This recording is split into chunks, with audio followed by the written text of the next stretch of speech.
everybody, and welcome to another episode of Biters. This is Diane, your perpetually tardy 40-something. And as always, your zombified 30-something. Sorry for being late 2 weeks in a row, but real life happens. It's got us a little tied up right now, but we're getting back on track, and don't worry, we'll be on schedule going forward, hopefully. And you guys are going to have Biters nearly year-round, because pretty soon we're going to be busting into Fear the Walking Dead. Yeah, it picks up right afterwards. Yeah. So the good thing is it's not tomorrow yet. Okay, so let's break that down. We'll hit the numbers after that, but what on earth did that mean? So to me, it only had one meaning, but it had multiple instances. I got nothing, so I'm interested in hearing what you have to say. Yeah. So to me, it is a way of taking someone's guilt and blames. Everybody was committing to killing humans on their way to it. But we've seen multiple times where people were preventing each other from having to do bad. Oh, okay, that's interesting. You know, Carol was preventing Maggie from going inside. Right. This is not who you're supposed to be. Right. Even though Maggie had already mentally committed to killing humans, she's saying no. And then you see it with Glenn and Heath.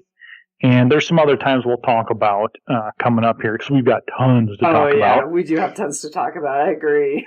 But I think that's what it meant, is that, you know what you've already thought you're going to do may not happen. It's not tomorrow yet.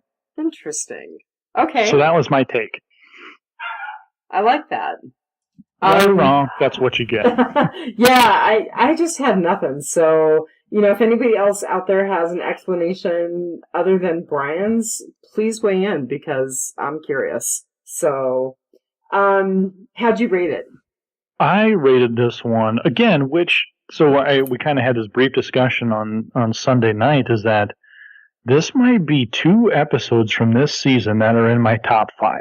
Mm-hmm. Because, damn, this one was awesome. Yeah, I agree. I'm going to give this one 4.5.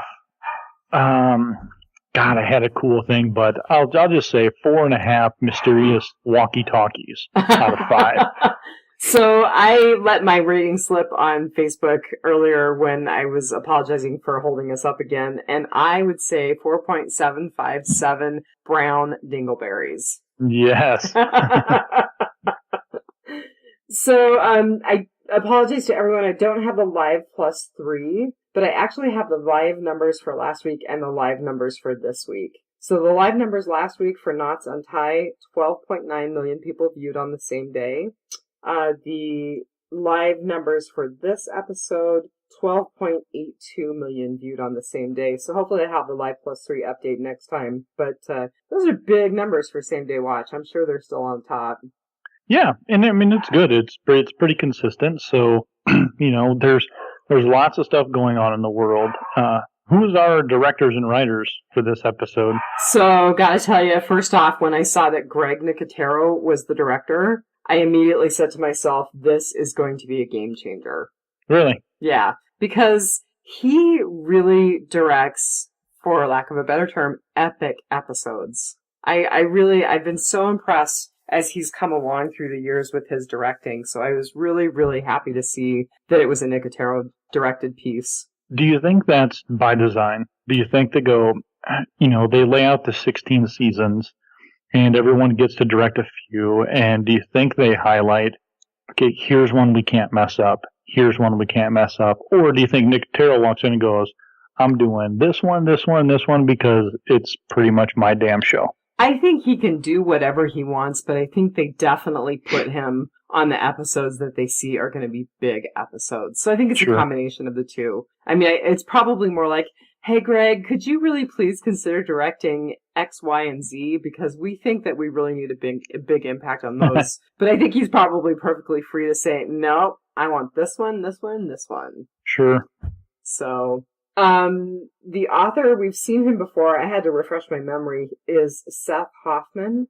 And he's known for The Walking Dead. He wrote the second Ghost Rider movie. And he's done a lot of work on House. Those are just a few of the things that he's done. Cool. He's got 10 episodes for The Walking Dead at this point, and the most recent ones prior to tonight's, or last night's, or gosh, Sunday nights, were No Way Out and Just Survive Somehow. Oh, so he's got some good ones. Yeah, and he's dug deep into season 6, so I think we'll continue to see good things from him. Good. Yeah. So, come on, bring it. What's your epic? All right, well, my epic was just my pure surprise of them moving the storyline this fast. Mm-hmm. If you recall at the end of last week, I'm like, they show him walking in the hallway with some doors. That's probably going to happen in the last 15 seconds of this week's episode. And I was completely wrong. Like, once they're like, yep, we're doing it, and I'm just like, oh, damn, they're really doing this, like, right now. They're not, okay, cool, let's do this. So that was my epic, is that they really just said, we're doing this, and it's happening right now. So that was a big surprise, and that's why that was my epic, because it really surprised me. Well, I really like that, and I like the way that you've described a few episodes lately, and you use these terms to describe this episode as well. Lots of moving parts. Yeah, so absolutely. Last week they had lots of moving parts that didn't quite fit together. This week, all the moving parts worked. Yeah, it was just, this episode was, it was an old time piece. There were, 20 different gears moving the dials on this bad boy, and there were just so many neat things that just started to move, and the subplots and the sub-subplots and everything that's happening. But not only that, now you're watching, oh, wait a minute, she said this. That means she's going to die because she revealed herself. Right. And as we go through and we start to take note of past tendencies of The Walking Dead, when each character is having their life-changing moment, usually means they're going to die. Or if they fall in love, they're going to die. Or if they have sex, they're going to die. And if these things start to happen, they're all going to die.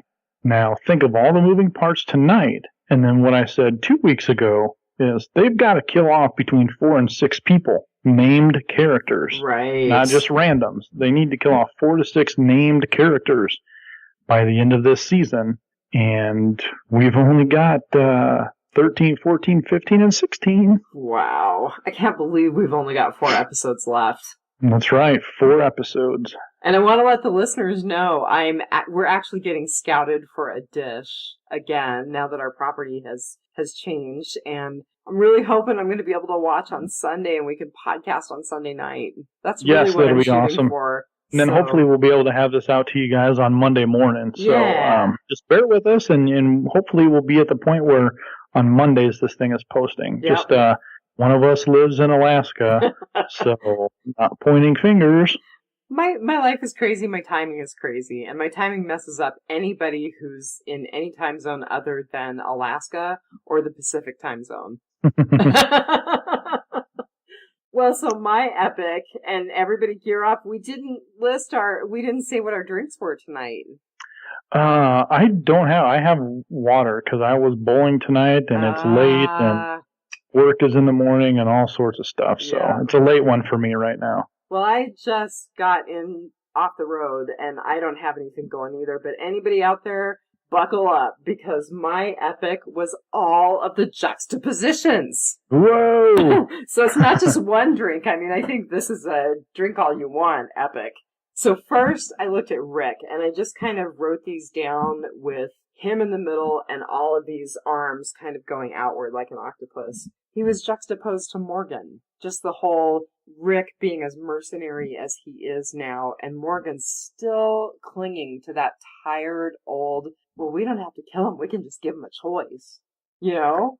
Yeah. God, that was such just a frustrating moment. It was very frustrating. Sitting there and just looking, and I've never had such a turn on a character's feelings than I did Morgan. Mm-hmm. Like, I love this guy. Mm-hmm. He was going to be such a badass for me, and I love this character. And remember how excited we were that he was coming back? And now I wish he'd just die. Yeah. Go away, you piss me off. And I want to talk about what he's doing at the end, but I'm not going to do it here. So other juxtapositions for Rick. I just think, he's definitely being compared to Negan and being compared to the governor right now. And I think yeah, absolutely. that they're using them as ways to illuminate his character. I also think that he was juxtaposed to Glenn and Heath because he, is blood-soaked at this point and willing to kill anybody or anything that gets in his way. And Glenn and Heath, finally, excuse my language, popped their cherries and killed people. Well, Glenn did. Actually, I think Heath did too, didn't he? Technically, Heath didn't because the door to the armory was closed. So we don't really know, but we're assuming. Yeah, I mean, they all launched about 80 rounds through the door and killed 6 people. Odds are you got one. And so then my next character in the juxtapositions, sorry guys, you're probably, like 6. I know they're probably too drunk to listen to the rest of the podcast by now. But so Carol, I mean, she was in opposition to Morgan, just showing the differences in their characters. And I really loved that they did what you hoped they would do and went back and showed that exchange between the two of them at the beginning. Mm-hmm. She was also in juxtaposition to Maggie, and it goes back to the line that you brought up earlier, which I thought was a great line, where she said, "You're not supposed to be this." Yeah, this is not you. Yeah. Don't become, just that you're not supposed to be this person. Yeah, and I really kind of feel like Carol is trying to keep Maggie from being Carol. Yes, absolutely. I 100% think she is, because everybody knows that Maggie brokered this deal. Mm-hmm. And this deal is extremely aggressive for the sweet little farm girl. Although she did point out to Glenn that it wasn't her idea. I thought that was kind of shady. I do think she brokered it on Rick's behalf, but she also feels an obligation to follow it through as a result of that. Yeah, well, so my first rule of leadership is you carry any and all responsibility and blame. Absolutely. You don't, and I get it. She said it to Glenn, her husband, that, it wasn't my idea, but I supported it and brokered the deal. No, this was my decision. This is what I'm doing. I've been nominated as the spokesperson. This is where we're going. End of conversation. Hopefully that's who she turns into, because for Deanna, everything was Deanna's decision. Good point. She didn't say, well, it was Reg's idea, I'm just following through with it. No, this is what I'm deciding for this community. And Deanna was, I think, very impactful on Maggie in the brief time that they were together. So I think that bodes well for Maggie. Man, where was he at? Where was who? Her kid. No, her kid. Crap. Can't remember her kid's name. Oh, which one? Aiden? Spencer? You're right. We didn't see Spencer at all this episode. Where was Spence? Yeah. Where was Spence? Hey, if anybody saw Spencer, let us know, because I didn't see him either. Did we even see Carl? We did, because Carl actually said, no, you're right. We had to have, because they came back and gathered up in the church and all of that, but I don't think he had any speaking parts. The thing that I last remember him saying was, well, I'm not going to go because I probably wouldn't make a good impression with a messed up face anyway, and that was last week. Mm-hmm. So, interesting. Okay, well, my final two, I'm so sorry. I said we were going to breeze through this, or you said we were going to breeze through this, and I agreed, but I guess not. So Rosita and Sasha, I felt that they were juxtaposed with one another. Rosita was so fleshed out and seemed very passionate and very emotional, and then Sasha just seemed so cool throughout the whole thing. And that's why Gabe loves her now. Yeah. And then my final one, sorry, go ahead. No, I was just go ahead. I just want to say my final one is Morgan, and he is in juxtaposition to so many people other than Rick. So again, I mentioned Carol. He also, and this was a great piece on The Talking Dead, is in direct opposition to Aaron, because Ross Marquand pointed out, Aaron is very practical. And Aaron is like, if it means that we have to kill you so we're safe, I'm going to do it. And I think it was just very telling of him standing up and being from that community in the beginning, standing up and saying, no, we're going to kill. Yeah.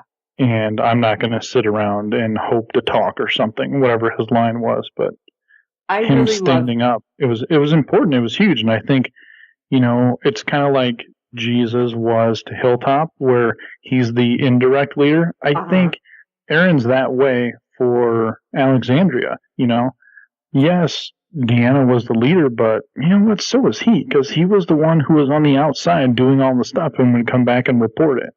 Who came in and who wasn't, all rested with him. I absolutely think you're right. I think he had and has tremendous influence. I love the character. I really hope he's not on the kill list. I don't think so. I don't think he is, but, you just never know. Sometimes they can fool us. Couple other for the same reasons. So I totally thought that Morgan was being juxtaposed with Heath, Gabriel, and Glenn, again, because they all ultimately were willing to step up and do what the group had to do, which meant killing. And Morgan was not. Yeah, it was just, I despise Morgan. I'm just done with that guy. I hope he's dead. I hate to say it, but I do too, and I loved him so much for his very limited time in season 1. And like you, I was so incredibly excited he was coming back. So he's a big disappointment. All right, let's hit these fails. What was your fail? Well, I gotta say, and Rob is gonna need to bleep me here, I thought Abe was a total shithead.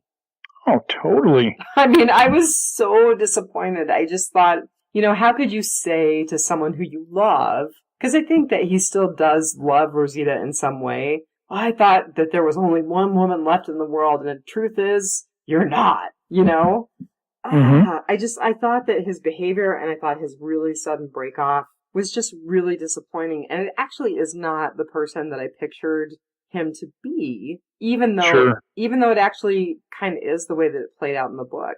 Not to dig too deep into the comic book, I'm not going to try to do that, but this did play out that way. Yeah, I was definitely stunned when it happened. I'll save a piece for the rotten potpourri, but I was definitely stunned. Yeah, me too. So that's got to be my fail. Not Cudlitz. I love Michael Cudlitz. I think he's a great actor, but I was just heartbroken by Abe's behavior.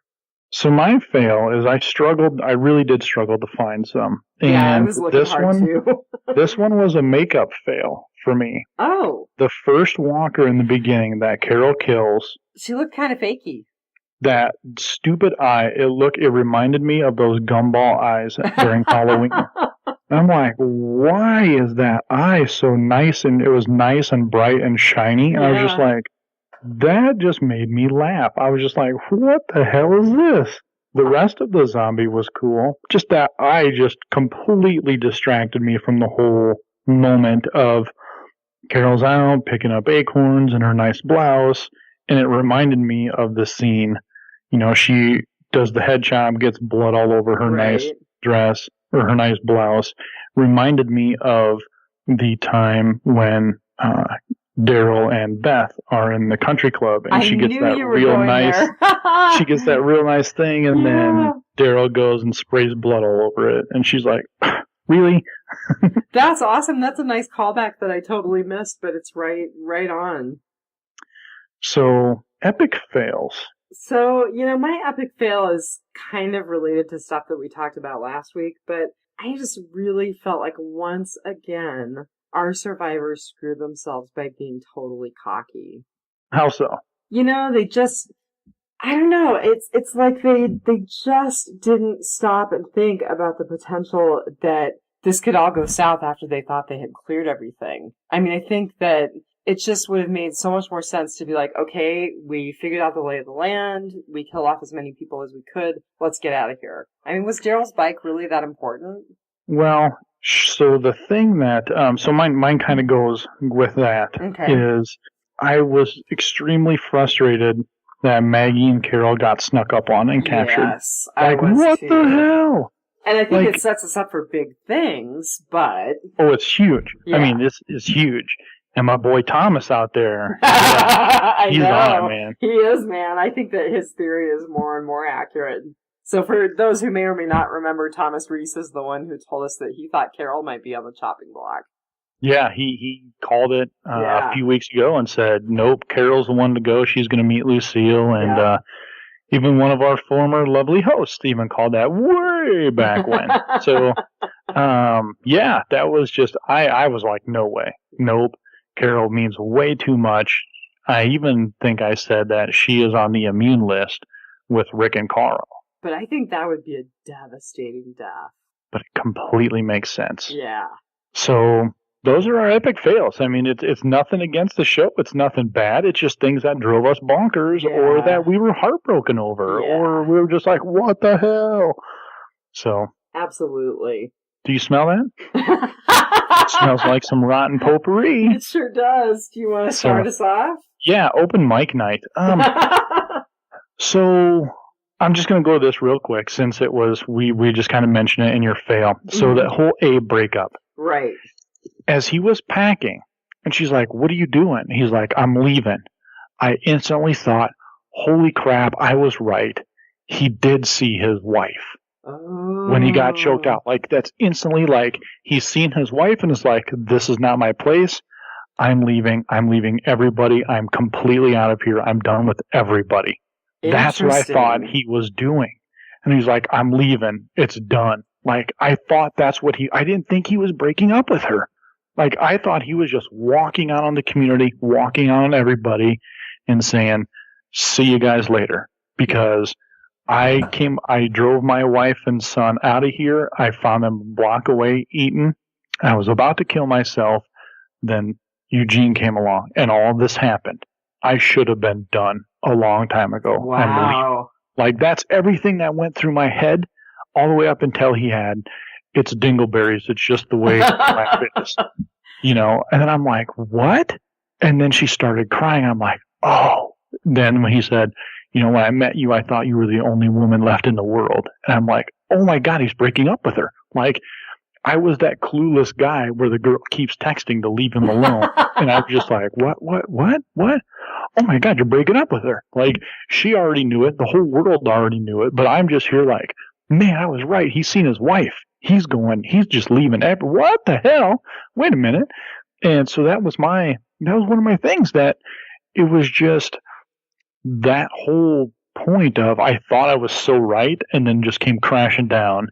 And then I redeemed myself, and then I seen Eugene there in the hallway. I'm like, oh my God, she's going to go do Eugene now, just out of revenge in the heat of the moment. Like, oh, you're going to walk out on me? Fine, I'm going to bang Eugene right here in his Virginia is for Lovers t-shirt, which was hilarious. That was awesome. That was so good. I'm glad you brought that up. So, yeah, I mean, that was awesome. And I loved that whole, just my own emotional roller coaster there of like, yes, I'm right. No, I'm wrong. Yes, I'm right again. No, I'm wrong again. Ah, crap. You know, so I had that emotional up and down right there. It was really cool.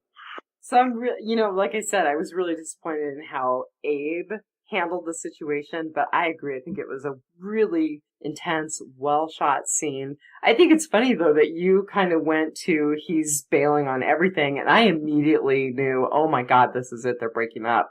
But, you know, I've read the comic book up to this point, so I definitely think that influenced my take on the scene. Yeah, I was clueless, as usual. Stupid man. I don't think so. I don't think you're clueless. Give me one of your rottens. So, I really laughed at the way that Carol kept talking to Tobin. You know, she gives him the cookies and she's like, just put it in your mouth, jerk. And then later on in the episode, she called him an asshole.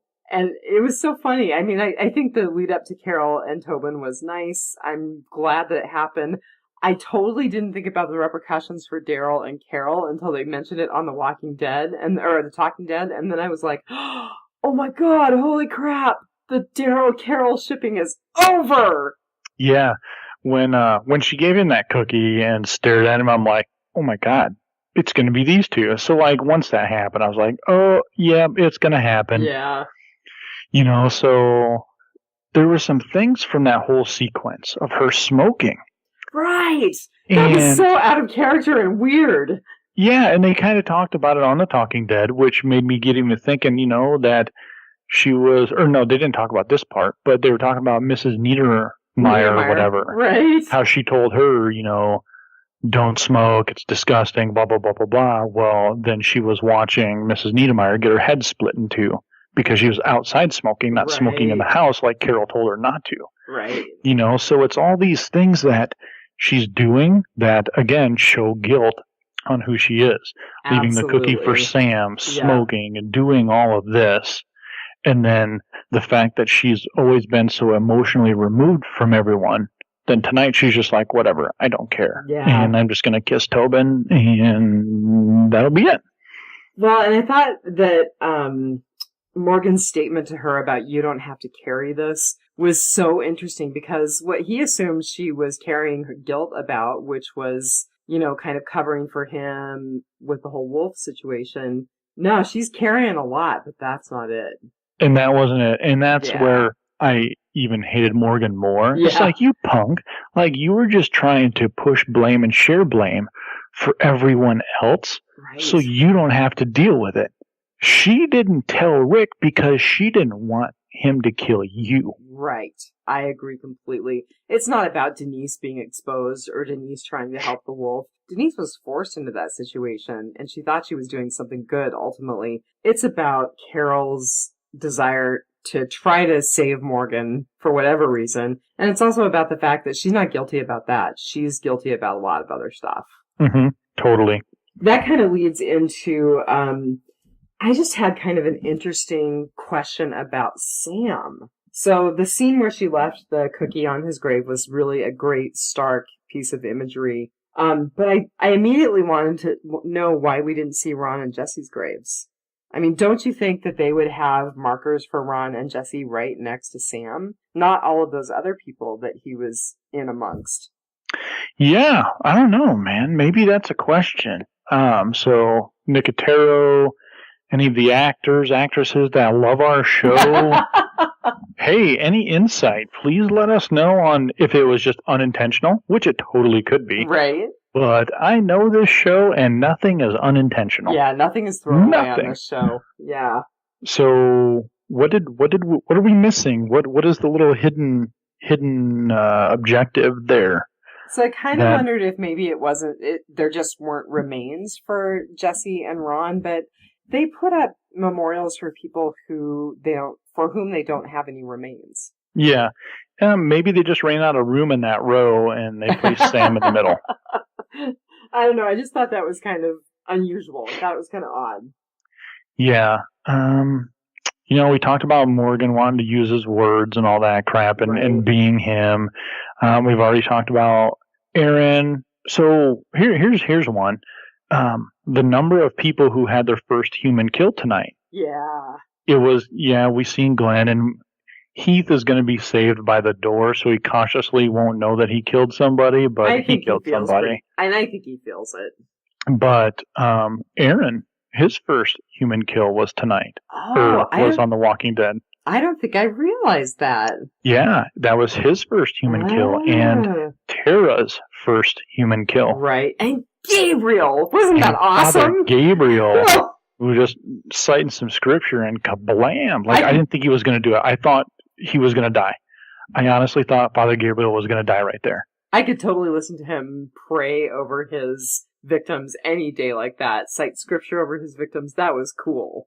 Yeah. That was almost a Punisher moment, Yeah, he's walking in there and I'm just like, oh my God, is he going to do it? And then he started, doing the typical, you always see villains do it in the cartoons where they go on and explain their entire master plan while the guy unties his hands and then the plot is foiled, which the guy was like, you're not going to kill me or whatever. And I thought he was going to be able to kill that guy. Yeah. Or Gabriel was going to die. And I'm just like, oh my God, this is how he's going to go down.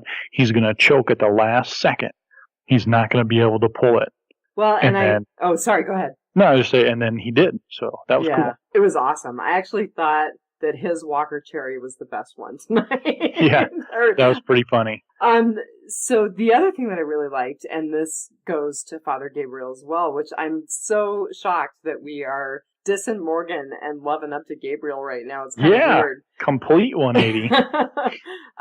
But I saw somewhere in some article where Seth Gilliam was saying, no, he's still a priest. He's just a warrior priest now, which I thought was kind of a cool description. But I really liked Tara's confession, and I really liked that both Jesus and Gabriel, and I thought it was funny that she was confessing to a priest and to Jesus. I really, really liked that they looked at her and they were basically like, okay, do you love your girlfriend? And she was like, yeah. And they're like, then you know what you're fighting for. Yeah, that was a very cool moment, but also, like you said, it's that juxtaposition of yes, Rick is the governor. Yeah, and you really saw her react to that in the church. Yes, and that to me was a big point for Tara of that. We did the same thing, and I choked, and I couldn't do it. And it was the same person doing the same stuff, saying, kill them all. Right. And that, if you were this whole Rick is a good leader thing, you just kind of went, oh, damn. That's so true. You know, I looked at some of the listener feedback and other people's feedback in various Walking Dead sites the night of the show. And there are people who are really angry and who are thinking about jumping ship because they're like, now our survivors are just killers. They're just mercenary killers, just like everybody else. It's horrible. And I actually think it's kind of a cool twist. Well, it's cool. And the reality is this is who you're going to have to be. If you're going to survive in this post-apocalyptic world. Absolutely. Nice guys finish last. Absolutely. The bad guys always win in this situation. So you can't be a priest. You have to be a warrior. Yeah.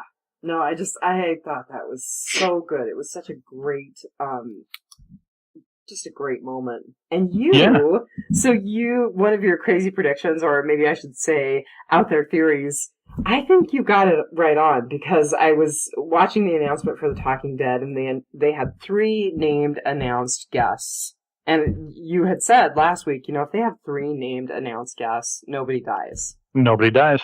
And it was absolutely true. And then next week we have an unannounced guest, right?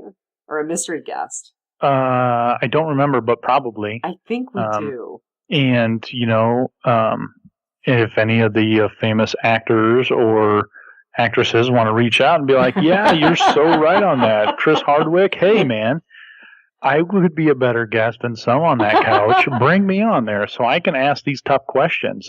Look, hey, I'm on your strategy, man. You're going to need to pay me to keep quiet. I want some of them fancy notebooks that were on The Talking Dead. And if nothing else, man, you need a moment on the Nerdist. Even if it doesn't have you on the couch, you need a guest on the Nerdist. There we go. So while we're on Tara, the one thing that I find funny is that she is clearly pregnant in this show. And they're like in the kitchen scene. They were hiding her behind some dried plates. Yeah. They were hiding her, from about chest down behind the plates. And I'm just like, oh my God, this is so funny. Right. Because it's life, it happens. And, she wasn't one of the main ones where it's the insurance clause. Like if Michonne gets pregnant, she's probably going to get fired and stuff like that. But now Tara's they can explain it away. Yeah, now they can just write it in. Like, whoops, pregnant. Way to go, Rick. So, that's kind of the fun part to me, which made me giggle. And, it's like, I can totally tell. But something that's going to be coming up, and I'll pitch this to you later of, Tara loves Denise. I'll tell you when you come back. One of them two isn't coming back. One of them two is not coming back. I have a feeling that it's Denise. And the only reason I say that is because we haven't developed a strong attachment to Denise yet. But on the flip side, they take people out who are really meaningful to us. So it could go either way. Well, they're supposed to go on this big 2-week run. They're supposed to be all this. So let me say this. I'm trying to. Maggie and Carol may not be the only hostages. Oh, yeah, that's true. Because the other Heath and Tara just left for a 2-week run. So nobody's going to miss them. Nobody's going to miss them. They could have already been captured. Yeah. Because you're gone on a 2-week run, which the 2-week run is written into the script because it's her due date. Oh, that's really funny. I think you're totally right on. Yeah, because she said that she was 9 months pregnant while filming this episode. You're right. Oh, that is hilarious. What a great catch. Yeah, so her 2-week absence is because she's having her baby right now. So I expect us to not see them until next season. I think that's a fair chance. Or we'll see them in the season finale, but I think you're right. I don't even think so. Yeah, because 2 weeks showtime is like 8 episodes real time. Yeah. So we're not going to see them until the end. But it's perfect. They go on a 2-week run, but they never come back because they're hostages as well. I think That's a good call. Crazy prediction alert, you guys. What else you got? I've got a lot of stuff. I'm kind of looking through and seeing what else we Carol's have. kill sheet? Oh, that was cool. Or is it not a kill sheet, or is it a book of mourning? I think she had people's initials. Yeah. She had people's initials. She had their names written down. She had it for Lizzie. She had it for her parents. I mean, all of this stuff.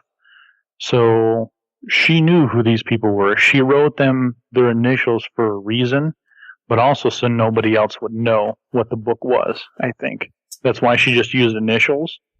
Yeah. No, that's good. And I one of the main reasons that I wanted to do a rewatch before we podcasted was exactly those kind of moments. So my feed wasn't great on Sunday night, and like I kind of caught a glimpse of it, but I really didn't see it. And I thought, I'm just missing a lot. I'm missing dialogue. I'm missing moments behind the scenes that I really need to pick up on. So thank you for delaying a little bit. But that book was cool. So that's another reason. Just Carol's death reasons are mounting up very quickly. They are. On that note, and then, first I just want to see something about Gregory's head. That was so cool. I love that. That was so awesome. And, I love that guy was like, wow, you're way scarier than Negan. And, I mean, at the same time, when Rick finishes punching the head in the nose, he just looks up at the two guys that are standing there and says, "What?" Yeah. It was cool because I think the guy's line was, this Negan and his crew, he's a real prick, but he's got nothing on you. Yeah, exactly. I thought that was really, really great. What else? The saviors were growing weed. Yeah, I know. I saw that. You had the whole little hydroponics and UV lights and everything. I'm just like, seriously? But it goes to who they are. And if you can grow weed, why not? And it's the apocalypse, man. Why not? Yeah. So that actually, totally lost what I was going to say. Sorry. No, that's okay. Really good at that. I did want to say that I think that the pictures that Glenn saw, I think those are foreshadowing. Oh, totally. But I don't think it's for Glenn. Really? No, I don't. It's obvious that it's the work of Lucille. Yes. But. And it was very clear, he does his deed and he's looking at it. And I think that was his realization moment. Mm-hmm. I kind of commented this. By the way, our Facebook posts were crazy off the last couple of days. Awesome. We've had some fun. So thank you to everybody who really just got motivated to post some stuff out there and have fun. That's great. We love it. And as you can tell, we respond pretty quickly because we both have access to it. So as you post, if I don't see it, she might, or if I don't like what she says, I might throw my 2 cents in there. So thank you for reaching out. But and I've got Facebook pulled up so we can talk about that in a little bit. But so it was really good to see that hey, this is what's happening, and he realized that, wow, these people really are messed up. Yeah, they're super scary people. It wasn't that fact that, maybe they might be good. He realized that this guy has pictures of people with their complete skulls bashed in, and he's hanging them up like Kathy Ireland posters in his bedroom, like a little teenager. Awesome. That's what he's doing. So they realize, these people really are off the hook. Yeah. And the fact that it was Glenn, which this is why I don't think it's Glenn, they wouldn't make it that obvious for everybody. You don't think? Because I felt like they made Beth really obvious, but, But Beth that scene wasn't in the comics on how that went down. That's true. That's totally true. The whole Lucille and Negan and the Bat and Glenn, everybody knows, it's common knowledge that he did, because you can't go anywhere. I mean, it's everywhere. Right. That's not a spoiler. But and we're sorry if it is, but my God, that episode or that piece of the book has been out for 46 issues, 48 issues. But not only that, but everybody's been talking about that for the entire year on The Talking Dead, on the news. I mean, it's everywhere. So I think the whole point is so you believe it's going to be Glenn, and they're going to stay true to the comics and kill Glenn, only to not. I think it's completely intentional that it was Glenn to get you to believe that Glenn is going to die that way. So I just want to point out another thing, because remember I asked you last week what was the deal with Maggie's hair on Talking Dead? Mm-hmm. Well, now she's a captive, and, there's part of me that kind of is speculating, okay, maybe she's going to die, and maybe that's the reason Lauren Cohan changed her look so much. But then there's another part of me that's like, nah, that's just Maggie processing stuff, and she cuts off her hair in mourning or to show how changed she is or something like that. But yes, I've got to say, or she could just have her hair chopped off and she wears a wig. I think though that they would probably do a contractual thing, like you can't significantly change your look until it's known that your character's gone. Yeah, you would think so. Yeah. So I don't know, that was kind of interesting. Or she can cut her hair because she knows about how long it's going to grow in a season, in the off season. That's true. Although her hair has gotten really long since she was first introduced. I just have to say the whole firefight scene, it was so good. It was like watching a first-person shooter, like playing a first-person shooter. Yeah, they did a really good job with all the action scenes, and I thought, the way everything was scripted and the way everything moved, it really felt like they were assaulting this compound, not that they just kind of clunkily walked in here. But it also goes to show that they are killing units. Right. This is what they do. This is how good they are. This is why they made the deal. Unless you're Abraham, who is supposed to be the most trained in a tactical situation, just blows it out of his ass because he's not watching other doors. Right. Oh, sorry, guys, about the dogs. And the thing is he's totally distracted, right? I mean, he fights with Sasha, which is a big, bad mistake. Yeah, no. Want to be professional, Yeah, it was just one of them things where I just like, come on, what are you doing? And then the thing that drove me nuts was that nobody went for the kill. They just kept stabbing him in the abdomen or hitting him and throwing him against the wall. Nobody went for the kill. Right. What are you doing? Why did you not put your knife, like you stabbed him in the stomach twice. Why did you not just put it in his throat? Yeah. Yeah, I mean, your intent is to kill the guy, then kill him. Yeah, so that was kind of one of them, like, oh, come on, really? Like, what the heck is going on here? One thing that I thought was neat when Jesus was like, what if they see you when he's in the van and he's like, nope, I'm going in. Yeah, and no, they like, won't see me. What if they see you? He tells them, we're going to make it and they aren't going to see me. Yeah. Yeah, that was really cool. He puts his thing up and, he just kind of goes into combat and, rocks his knives and then shoots the guy who's going to shoot Heath or Glenn. Mm-hmm. But I just thought that was really cool. Like, all right, my turn to go in now. Yeah. Throw in the ninja. And he's going in there to bust some stuff up. So that was really cool. He is rapidly becoming a favorite character.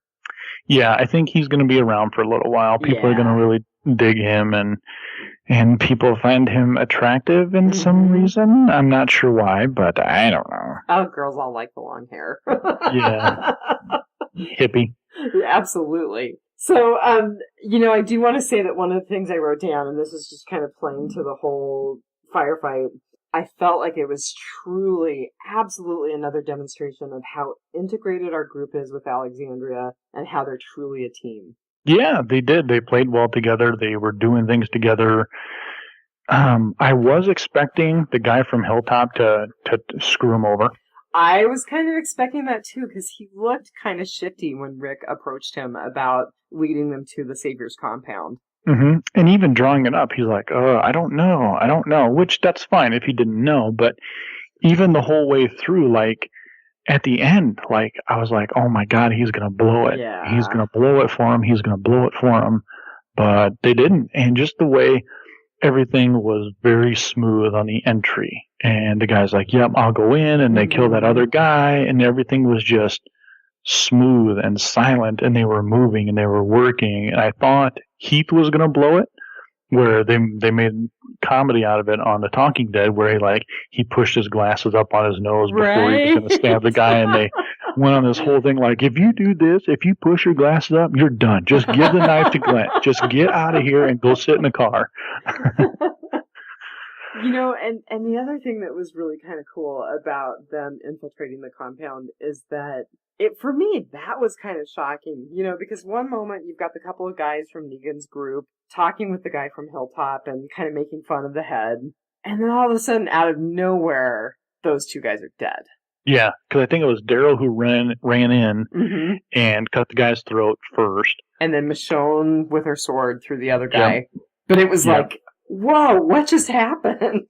Yeah, it was really cool. I thought, because I was waiting for Sasha to shoot them because she has the silencer on her rifle. Oh, right. So I was waiting for that bullet to come zooming in and just kind of blow his head off, kind of a deal. Yeah. No, it was way better up close and personal. It was way more shocking.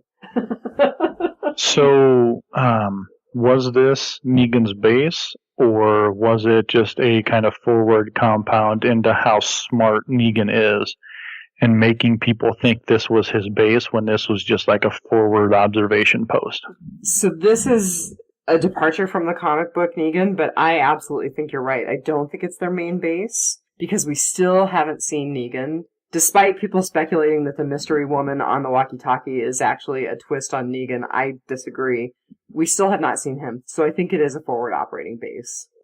Yeah, so here's my thought on the forward operating base is that, they assaulted through, they didn't find Negan, because even Michonne was like, which one was Negan? Mm-hmm.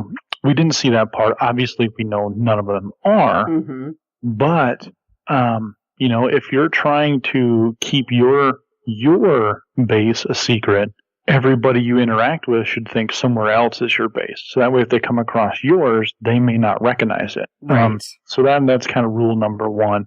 But I was so, Jeffrey Dean Morgan, we never seen him officially say, I am playing the character Negan. Well, and there are some people who have kind of pulled on that, and they're like, that woman's Negan. That woman is Negan. I don't think so. When it happened, I was just like, oh my God, are they making Negan a woman? This is going to be so cool.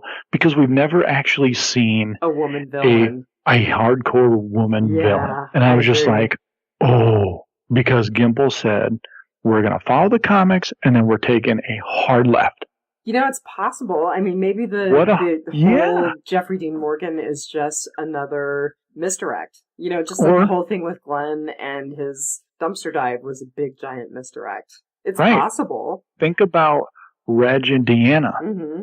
Reg was the leader in the comic book. His name wasn't Reg, but you get it. Yeah, and Deanna was like his little fragile wife. Yeah. Yeah. So, flip it. Jeffrey Dean Morgan, Jeffrey whatever, is Negan, however, the actual protagonist isn't actually Negan. Negan may be the first lieutenant to a woman who is in charge and does the actual killing part of Carol or Glenn or Maggie or whoever. That to me would be so cool that Negan is a lieutenant to a woman villain. So considering what a misogynist he is in the comic book, and considering what a huge place he takes up in that story arc, it would be a hard left. It would be so cool. Definitely be a hard left. Because that's where I get stuck. I mean, I'll take it. We did see a female villain, that cop in the hospital who killed Beth. Oh, yeah. So we did see a female villain. She was nothing compared to this woman. Right. However, this would be that hard left, because that's where I get stuck on, that hard left. Mm-hmm. He makes it very clear. We will take a hard left. So that means it's going to shock and stun you. I don't think he's talking about a character death. I don't think that's the hard left, because that's not a hard left. Right. That's just substituting someone else's storyline. We didn't follow the storylines. A hard left is an immediate, here's where we separate ourselves from the comic. Clear as day. Mm-hmm. Here we go.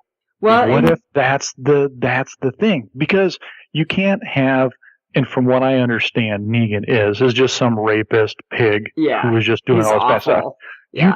You cannot put that on TV for a whole series or a whole season next season. Well, and the other thing is, I mean, his way of communicating, and I totally relate because I'm like this in real life. Every other word is the F-bomb. And I don't know how they're going to do that. Yeah, so you can't do it. So what if Negan was the first lieutenant and a female villain was the evil boss. And then now it's Maggie's, the matriarch. Oh, matriarch firing versus off. matriarch. Yeah. Yes, it's these two alpha females now. Instead of Rick and the governor, it's Maggie and this other woman. Oh, that's pretty cool. I don't know if it's going to happen, but that's pretty cool. Like, that would be freaking sweet. Yeah. How awesome. Well, and the other thing that I could really see happening is that maybe they just gave Jeffrey Dean Morgan some hush money to say, yeah, okay, you can use my face and say I'm Negan. And maybe it's not even true. Yeah, but see, you got to have the Negan. So I like the Negan is the first lieutenant to some really sadistic woman. I think that would be a really cool twist. Who's just got she's just like a goth chick. Like she's just got tattoos and just like she is just one gnarly looking chick. That would be awesome. Oh man. Okay, if that's it, then we can keep Negan around for a season. If that's it, you're not going to jump ship. Yeah, that's it. We'll rock it out because you know what? Just Hardwick, Gimple, you guys are listening. I know it. Just let me just get in the writing room. We need to steer this in another direction because you want to boost that 18 to 45 male demographic. Oh, yeah. Good Friends, point. I think we got one. And make sure there's a little bit of leather and definitely some tattoos involved. Yeah, yes, absolutely. Yes. Oh, my God. This is perfect. I'm going to write my own show. Fan fiction. Walking Dead fan fiction. Wow, how do I not know about this? Well, there was X-Files fan fiction long before, so totally you could do that. Yes. Good Lord. Okay, awesome. I want to talk about Morgan. Okay. Because they show him at the end, and I think he's constructing a cage. Yep. So that was one of my things is he's totally building himself a cell to lock himself in. I don't know if he's going to lock himself in it. I think he might be trying to take over the role of his mentor. Who's he going to put in the cage? I don't know. Is he going to put Rick in it? I don't know, but the thing is, Rick said, you don't have to kill, but you have to accept it. And so maybe his whole thing is, I can redeem somebody, maybe Rick. I can protect somebody, redeem Carol, maybe. Maybe he thinks that's it. But I think he's totally building a cage and trying to take on the role of his mentor. What if he did try to capture Rick and knocked him out and just kept Rick as a prisoner in the cell and everybody just thinks Rick went away? So I am pretty sure that Carl will kill him if that's the case. Oh yeah, I mean, other people will kill him if that's the case. Yeah. But I think it's for himself.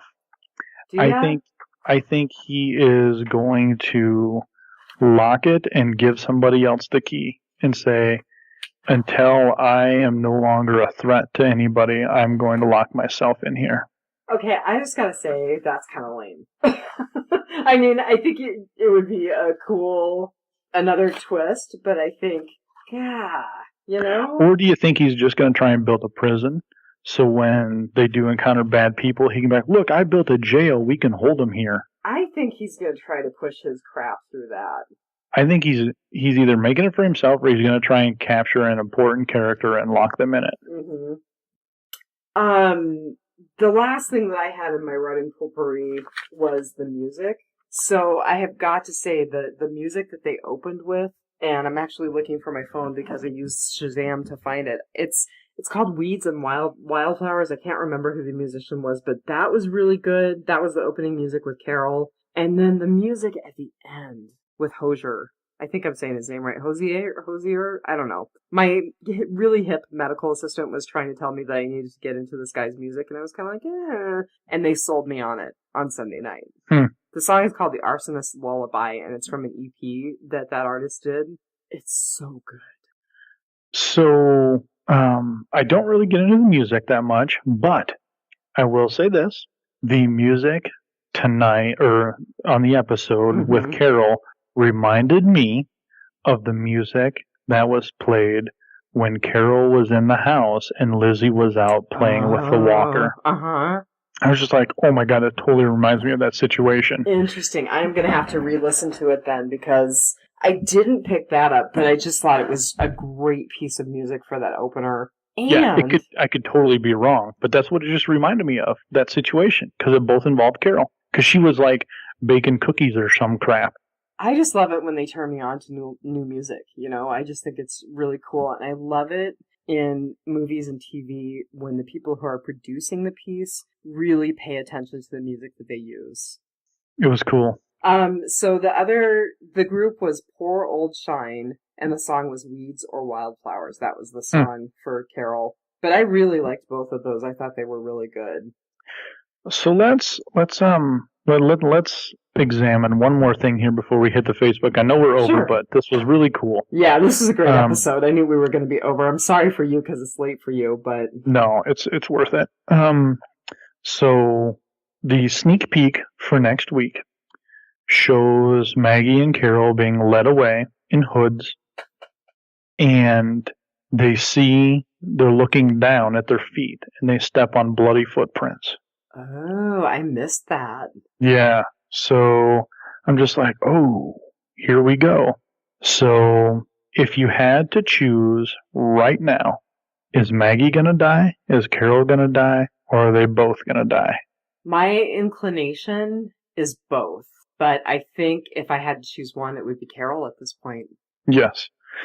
I think Carol is set up just for all of her other emotional stuff and her character evolvement into realizing that the guilt and the bad things that she's done. So I think that they're going to kill Maggie, and then Carol voluntarily sacrifices herself to get beat to death with the baseball bat so Maggie can live on. Because Maggie is not supposed to be Carol. Right.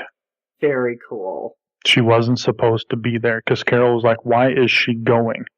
Why is she even going? Why are we leaving her out here by herself? Right.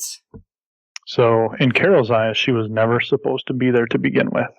It was so good. I just still can't get over how good this episode was. Yes, I totally loved it. Loved it. Yeah, I agree.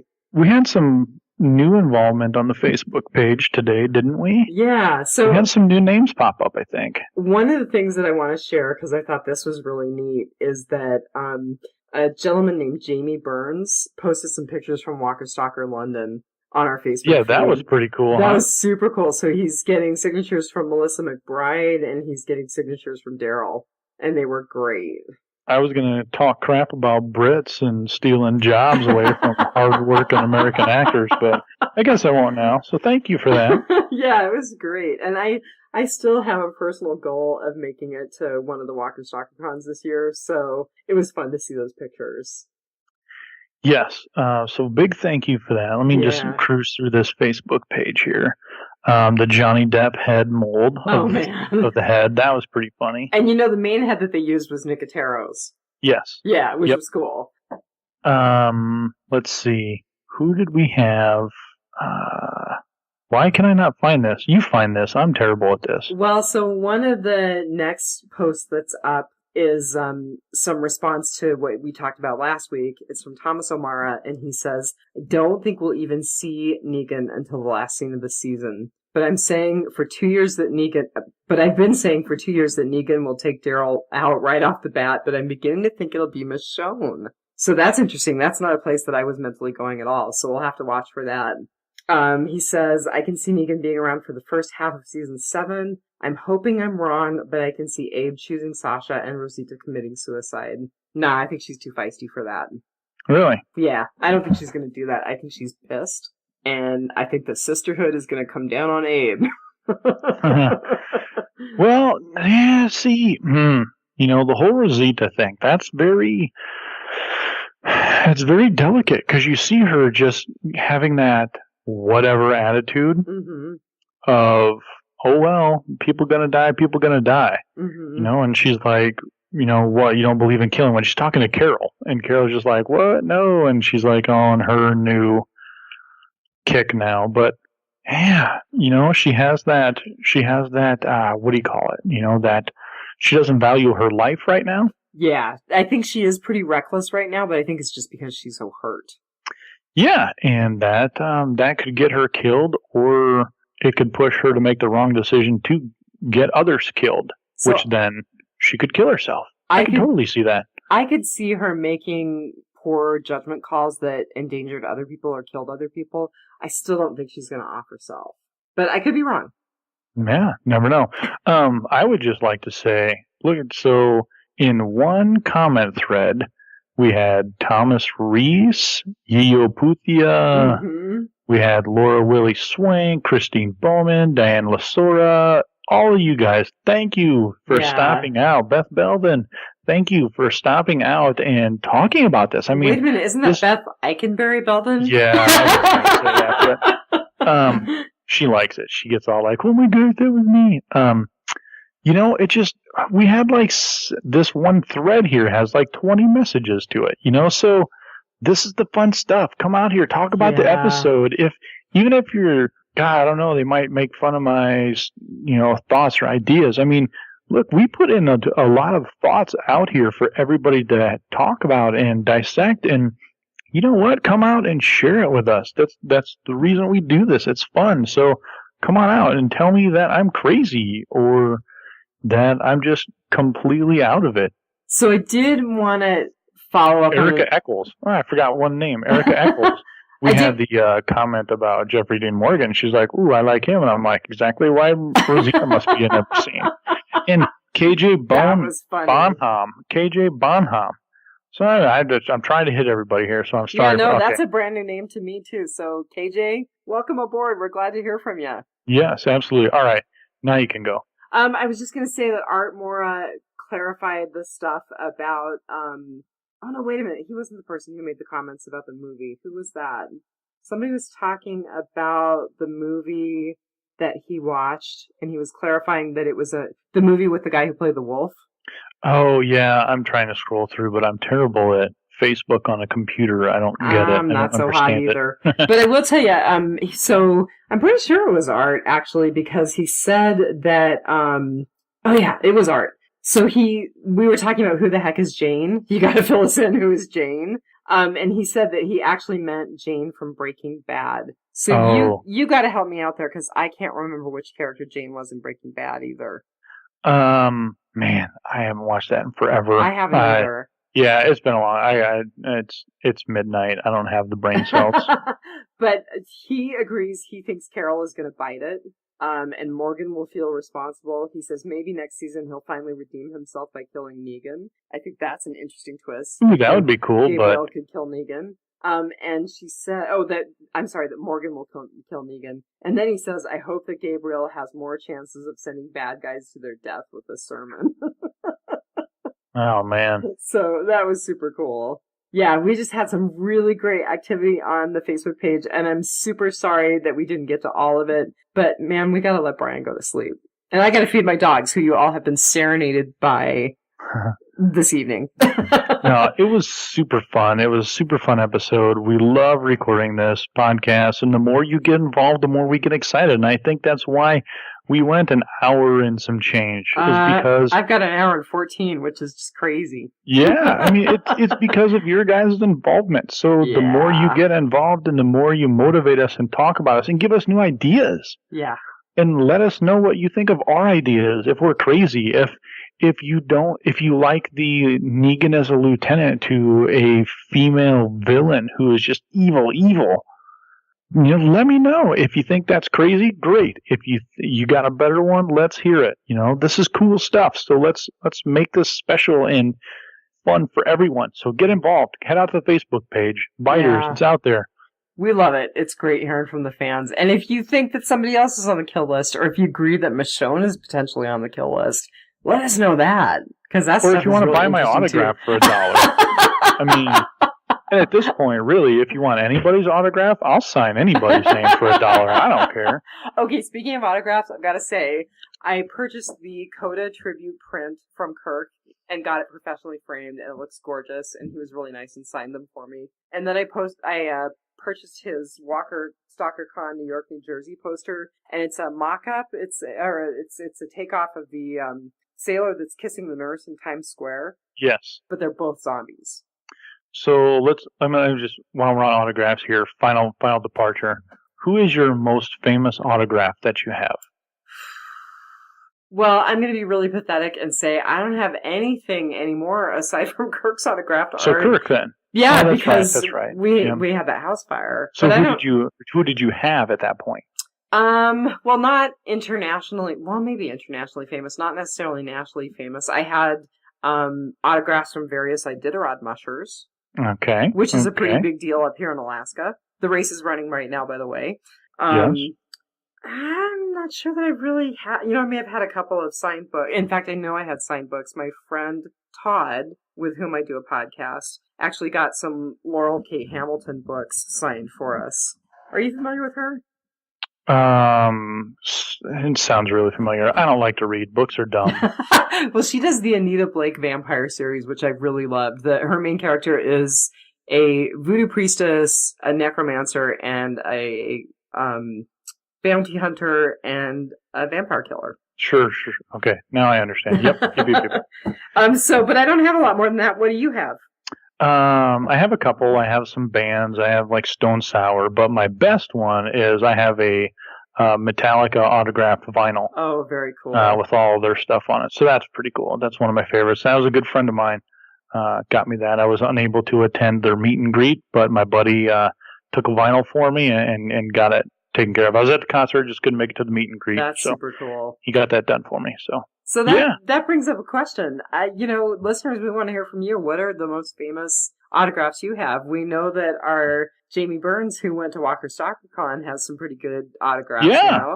If you've got them, throw them up. Throw the pictures up on the Facebook. If you've got any of the Walking Dead cast, crew, directors, or if you've just got something really cool that you want to share. Yes. If you've got Metallica stuff, I'd be interested to talk heavy metal with you.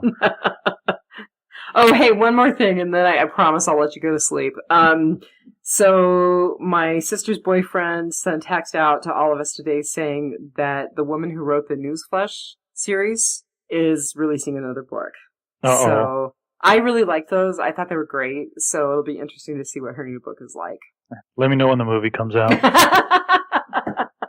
Well, I'm also reading The Psychology of the Walking Dead, which was put together by Travis Langley, and I hope that we'll get a chance to talk to him at some point. But life has just been so crazy that I haven't gotten nearly as far into the book as I had hoped I would by this point. It's not a cookbook. I ain't reading it. Or a cocktail book. Yeah, a cocktail book, too. I get down on those. All right, everybody. Sorry for the lengthy podcast, but we love you, and we'll talk to you soon. Absolutely. So take it. Here we go. Ready? 3, 2, 1. Take it one dead day at a time. Oh my God, I think we got it. Yeah, we'll see. No, the countdown was perfect because you know what? We do need some sort of cue. So countdown. I whispered that so nobody would hear it. All right, everybody, have a great week, and hopefully I will have a dish by the end of this week so we can start podcasting sooner. Love you. All right, love you. Have a great time. Bye. Bye.